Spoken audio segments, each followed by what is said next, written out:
Good morning, everybody. Shavua Tov, and thank you for joining us on this beautiful Sunday morning as we are studying together a new parasha this week. Perashat Shelah Lecha Anashim, the famous parasha of the spies that was sent to the land of Israel. Okay, this is the spies that Moshe sent. We're 1 year after we left Egypt, and we're ready to go into Israel. We're 3 days away, maybe. In a few days, we could be in Israel, and it's game over. And the Jews go in, Moshe builds the Bet HaMikdash, and Shalom al Yisrael, and let's celebrate. And of course, that's not how the story plays out. The spies go, and they come back with a negative report about the land. They speak gossip about the land. The Jewish people cry, and God says, you don't want the land? No problem. And the entire generation dies in the desert over the next 40 years. Okay, that is in short the story of the Miraglim.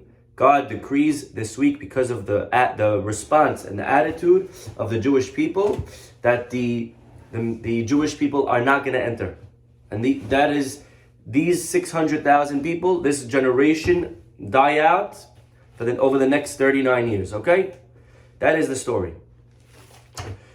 And the question is, and what's amazing again, we learn the story every year, and we feel like we know the story already, and yet it's not so simple. And like we'll see today with the insight of Rabbi Bernstein, and we're going to see amazing chidushim today, God willing, Be'ezrat Hashem. And the question really today that we're going to discuss today: how many spies were sent? Trick question. How many spies went? Take a guess. You can write in your answers. Let's see how many get it right. Give it a couple of seconds. So far, we got 2 answers, 12 and 12. Anyone else? Don't be shy. Baruch atah Adonai Eloheinu melech haolam shehakol niyeh b'ro. 13. Ooh, okay. A little bit ambitious there. Okay.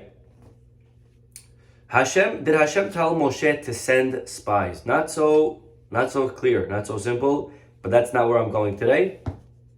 It's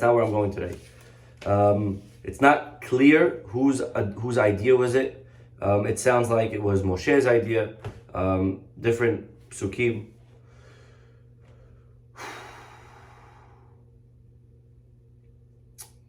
Thank you, Joe. Love you too, man. Azak Baruch. Okay, here we go, everybody, okay? How many spies were sent? Let's go. And simply, you would say 12. That's what the easy answer is. However, if we open up let's open up to the beginning of our Parashat Shelach, chapter 13, Pasuk 1. Vaydaber Adonai Moshe lemor. God says to Moses, Shelach lecha anashim, send forth men, veyaturu et eretz Kenaan, that they shall spy out the land, asher ani noten livnei Yisrael, the land that I'm giving to the Jewish people. Okay, how many spies should he send?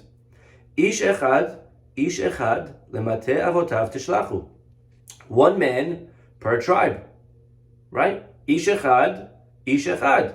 1 man each from his father's tribe shall you send. Kol nasi bahem. Everyone a leader among them. So, we do quick math.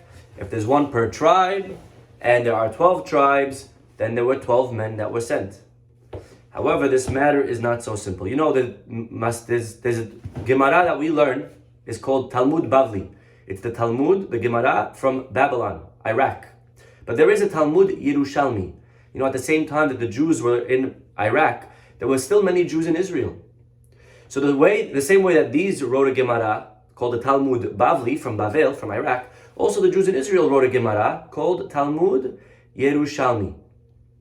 Okay, Talmud from the word lilmod, to learn, and it's the Talmud Yerushalmi. Well, there is a big machloket in the Talmud Yerushalmi in Masechet Sota, and that is how to relate in general to Iraqi Jews. Woo! Okay, that is in general how to relate to a situation where the Torah repeats itself. You know, sometimes the Torah will write a word twice. Okay? And how do I relate to that? Is it meant to be taken literally? Or do we say, Dibra Torah Kilshon Bnei Adam? Right? As an example, if I say to you, come on, let's go. Right? I'm just saying it twice because that's the way people talk. Maybe not that exact phrase, right? But the point is that when we repeat ourselves in life, that's just the way people talk. Right? No, we're not going, no. Why did I say no 4 times? Because that's the way people talk. So the Torah sometimes will repeat itself. Is that meant to be taken as a repetition literally? Or is that meant to be taken as a just the way people talk? Right? So as an example, the Yerushalmi says it's a big machloket actually. It's a machloket between 2 rabbis. One is Rabbi Yishmael and one is Rabbi Akiva. Rabbi Yishmael holds the Torah speaks the way people do. And therefore, whenever the Torah repeats something, don't give it much thought. However, Rabbi Akiva says, no, the Torah is precise, and if it repeats something, it is meant to be taken literally. Okay? Well, let's open our parasha. God says to Moshe, Ish echad. One man per tribe. Says Rabbi Yishmael, that's the way people talk. Hey, listen, I want you to send 1 man per tribe. Okay, that's the way people talk. Don't give it much thought. At the end of the day, 1 man is really just 1 man. 1 per tribe is 12. That's Rabbi Yishmael. Comes Rabbi Akiva and says, no, the Torah does not speak as people do. And therefore, if there's a double expression, it's literally 1 man per tribe. 2 people per tribe. And therefore, how many spies were sent according to Rabbi Akiva? 24. Now, obviously, Rabbi Akiva's opinion is not so popular. And not only is it not popular, and it's nice that you want to read it that way, but there's a few questions on Rabbi Akiva. Question number 1, why was it necessary to send 2 spies per tribe? 1 would have been enough. 1 would have gotten the goal. Okay, the mission to find out about the land, 1 per tribe would have been enough. If every tribe should have a representative, but you don't need 2 per tribe, you just need 1. So question number 1 on Rabbi Akiva, who says that there were 24 spies sent. Why? Question number 1, why do you need 2 per tribe? Question number 2, besides the fact of why, it's actually problematic in the text. Not our parasha, but in the book of Devarim. Moshe Rabbeinu in the book of Deuteronomy, chapter 1, Pasuk 20, in the whole book, by the way, is kind of Moshe rebuking the Jewish people. He's rebuking them about what they did wrong in the desert over the last 40 years. And he tells them in chapter 1, Pasuk 23, you wanted to send spies. And he rebukes them about all of their sins, the egel and the complaining and the spies. And take a look at how Moshe remembers this episode of the spies. He says, you wanted to send spies to Israel. It was your idea. And I agreed. I felt it was a good idea to send spies. Look at this, Pasuk 23. Va'ekach mikem shnem asar anashim. And I took 12 men. Ish echad lashavet. 1 per tribe. Moshe is very clear that how many spies did he send? 12. And so the more difficult question that we need to ask on Rabbi Akiva, how could you say there were 2 per tribe, equaling 24, where the Torah itself says there were only 12? Good question? I mean, this is a powerful question. It's almost, and by the way, if I could add a third question, there's a Gemara, Mishnah, in Pirkei Avot, okay, for those of us that are studying Pirkei Avot. Pirkei Avot, chapter 3, tells us that the Shekhinah, that's the divine presence, will rest amongst the Jewish people in different amounts, different quantities, different levels. So as an example, if you open up to chapter 3, please. There's a rabbi in Mishnah number 7, depending on the version you have, and he says, Rabbi Chalafta ben Dosa. Okay, you heard of him, Rabbi Chalafta ben Dosa. And he says, Asara sheyoshvin. If you have 10 men sitting, ve'oskin b'Torah, doesn't say men actually, it says 10 people. 10 people learning Torah.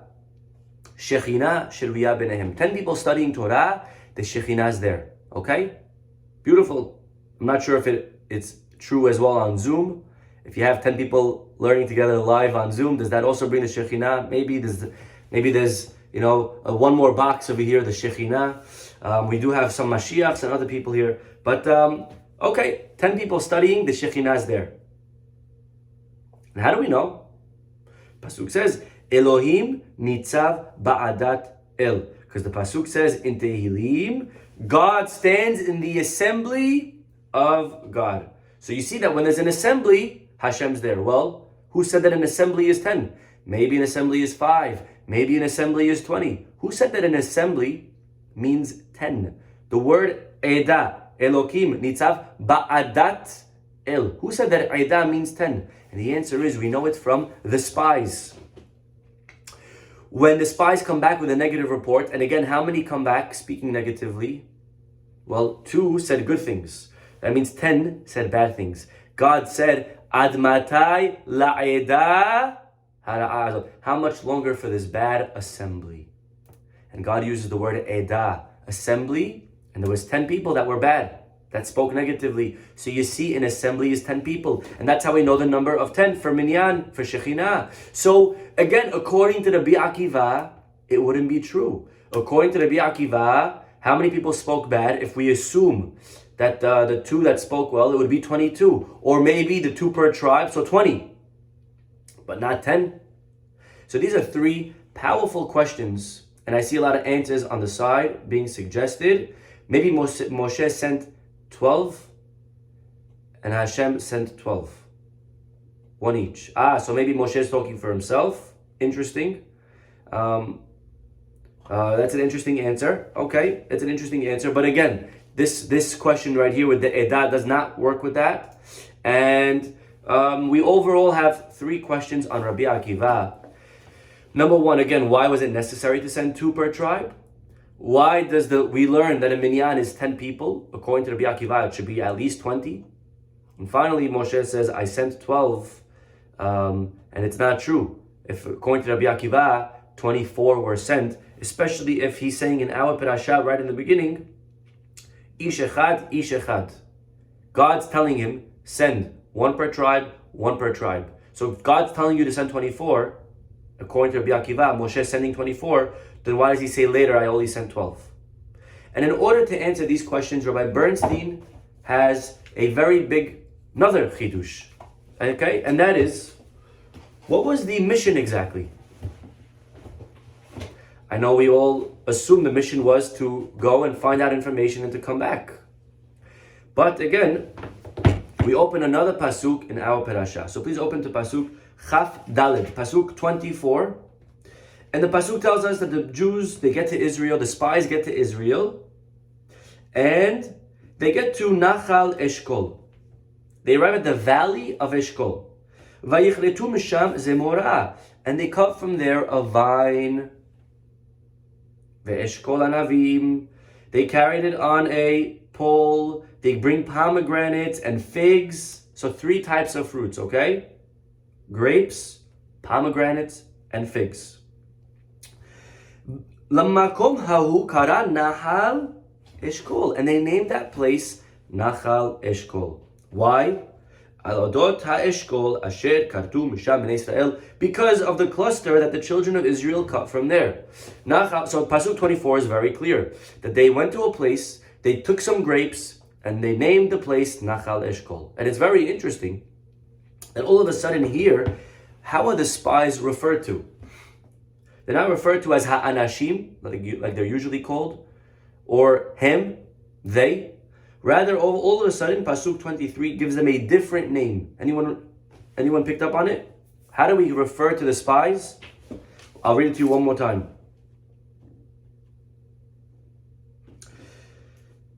Lamakom hahu kara Nahal Eshkol. They called that place Nachal Eshkol. Why?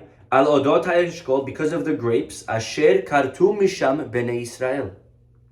Because of the cluster that the B'nai Yisrael cut. All of a sudden they're referred to here as B'nai Yisrael. Why? We never refer to the spies as B'nai Yisrael. All of a sudden here, when it comes to them gathering some grapes from the land of Israel, we call them by this name of Bnei Israel. And furthermore, that's question number one. And furthermore, question number two, why change the name? What's the purpose? You're not here to change names of places. It's not a name-changing ceremony. You are here to spy the land, to find information, and report back to Moshe. Do your job. All of a sudden, they start changing titles and deeds. What's going on over here? To answer these questions, says Rabbi Bernstein, we go back to one pasuk. And when he concludes his mission, he says to them, go back a few psukim to verse 20. He says, go find out about the land and about the cities and if they're fortified. And is the land fertile or is it lean? Are there trees in it or not? Pasuk 20.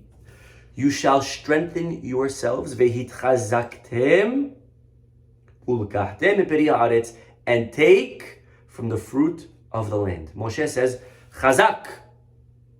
Yeah, strengthen yourselves. What does that mean, to strengthen yourself and to take from the land, from the fruits? Why do you have to be strong to take? What kind of chizuk is needed? Says the Targum Yonatan ben Uziel, you know what it means? To strengthen yourself. Not to strengthen yourself in as far as to gain confidence or courage. But says Yonatan ben Uziel, Vata'avdun hazakta. I want you to make a formal acquisition of the land through a chazakah. You know, when a person buys something, to acquire it, to attain ownership, the person has to pick it up. As an example, sometimes you see this in a wedding. When the person obligates himself to feed and support his wife, he has to do a chazakah. The rabbi will say, okay, here's a handkerchief, now pick it up. And that is a form of kinyan. It's a form of acquisition. Okay, it's like a way of me becoming the owner and obligating myself to take care of this thing. Well, the question is, how do you make a chazakah on land? How do you own land? When you buy land from somebody, when you buy someone's watch, so their watch is here, and you pay them the money, and the second you pick up their watch, the watch is now yours. When you buy land, how do you become the owner of land? You can't pick up land. So one of the ways of making a chazakah on land is by digging in it, or by fencing it. There's different ways to acquire land. And Moshe says to the spies, I want you to make a chazakah on the land and demonstrate that you are the owners. And the way you do that is by taking from the fruits. So the purpose of taking from the fruits, by the way, after this, it turns out, was not just to show the people, look at these fruits, they're so beautiful, and to pump them up. The people, that is, right? Not the fruits. We don't have to pump up the fruits. But the purpose of bringing from the fruits had a dual purpose. It was A, to show the people, but B, maybe more importantly, was to initiate a chazakah and to acquire the land on behalf of the Jewish people. And if that's the case, Moshe's mission by sending men is twofold. Number one, to bring back information about the land. And number two, to acquire the land on behalf of the people. And if that's the case, we understand why when they come back and they're picking up from the cluster of grapes, the pasuk refers to them as Bnei Yisrael, the children of Israel. Why are we referring to them all of a sudden as the children of Israel? Till now we refer to them as the men, or they. But the answer is, till now, the point of the spies was to bring back information, and therefore they're 12 men. But with the grapes and acquiring the land for the people, they're no longer 12 individual men, but they are representing the entire Bnei Yisrael. They are our shaliach, they are our messengers to acquire the land on our behalf. And therefore we refer to the spies no longer as men, but as Bnei Yisrael, because now they are acting and representing us. They are our emissaries. And therefore, we understand now why they renamed the place. Because again, they're not just taking the fruits. They're not just becoming the owners. They're not just, representing and bringing the fruits to show the people. But again, they are transitioning the land into new hands. When you buy something, often when a person acquires a piece of land, and you find this throughout Tanakh many, many times, when a person becomes the owner of a land, they change the name of that land. It's to further show and demonstrate that this land changed forms and possession and ownership. Do you see where Rabbi Bernstein is going with this? Unbelievable. So now we realize that there are two missions to be accomplished. There's a mission of going out and finding out about the land, and there's a mission to represent the rest of the Jewish people and acquire the land on their behalf. And if that's the case, we start to understand Rabbi Akiva's opinion. Rabbi Akiva said there were 24 men that were sent. And if you look at the pasuk, right in the beginning of the parasha, take a look. Shelach lecha anashim, send men to spy the land that I'm giving to the Jews. How many men? Ish echad, lemate avotav tishlachu. One man.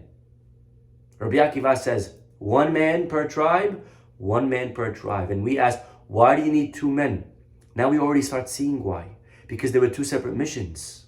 But not only that, look at the end of the pasuk. Kol nasi bahem. Everyone a leader among them. Okay, so who are the 12 that Moshe is sending? The 12 Nesi'im, the 12 leaders. Oh, that's very good.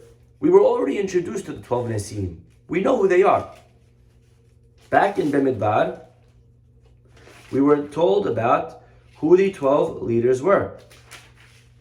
And if you open up Parashat Bamidbar, it tells us their names.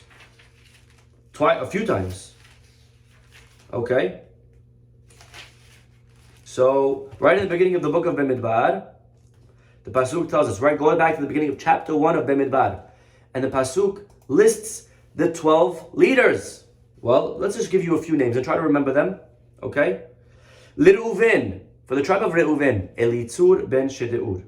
Okay? Shimon, Shelumiel ben Surishadai. Yehuda, Nachshon ben Aminadav. Okay, very nice. So when God says to Moshe, pick for yourself 12 men, the leaders, it should be the same exact 12 people. Well, who does Moshe send for Reuven? Well, the name that we just said a second ago, for the tribe of Reuven, Elitzur ben Shedeur. Perashat Shelah. Who is the emissary? Who is the representative of Reuven? Shamua ben Zakur. Let's play a game. Do these two names match? Shamua ben Zakur, Elitzur ben Shedeur. I mean, they do rhyme, but it's not the same name. So what's going on? The Pasuk says very clearly, take the prince, take the leader, take the Nasi. Why all of a sudden does... Well, maybe Reuven's a mistake. Let's try Shimon. For Shimon, Shafat ben Chori. Shafat ben Chori. It's so weird, because in the beginning of Bamidbar, it tells us that the leader of Shimon was Shelumiel ben Surishadai. Shafat ben Chori, Shelumiel ben Surishadai. Not the same name. And don't try the gematria. It's not the same either. Okay? So what in the world's going on?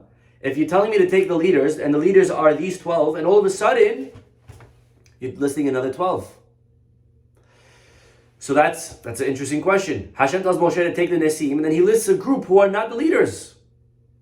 And again, Kol Nasi Bahem, each one a prince amongst them. What does it mean amongst them? It should just say Kol Nasi, every leader. Take every leader. What's Bahem? But when we consider the questions of who each tribe should send, and the answer again depends on the aspect of the mission. How many people were sent? Well, it depends what's the mission. There's one person that's needed to go and to spy out the land, and that person, by the way, doesn't need to hold any official title. Doesn't have to be important, right? He just has to be qualified to assess the nature of the land and to tell if they're, if the inhabitants are strong, weak, etc. But when you're sending someone to acquire the land on behalf of the people, that person has to be a Nasi who represents the people. And if that's the case, we can look at this pasuk now in a completely new way, because it's actually talking about two types of people. Says God to Moshe, send for yourself men, and they will spy out the land. This refers to the first group of people that maybe are just bringing back information. How many? One man.